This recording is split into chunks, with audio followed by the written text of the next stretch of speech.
នេះមុខអត់ចេះរីកតតែសោះចឹងទៅរកអារម្មណ៍សប្បាយនៅកន្លែងណាទៅឥឡូវខ្ញុំប្រាប់យើងអត់ធ្វើអីសោះគ្រាន់តែរុញនេះកន្លែងមាត់ចុងមាត់យើងនេះឡើងមកលើយ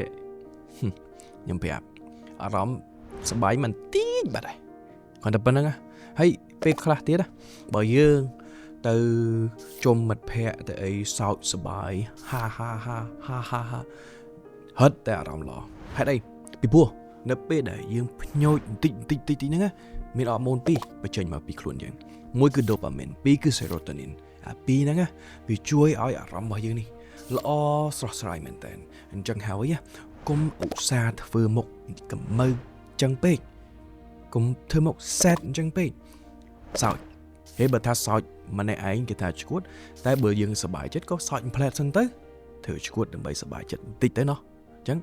កុំឲ្យខ្លួនឯងអត់សប្បាយចិត្តដោយសារតែមុខស្រពោន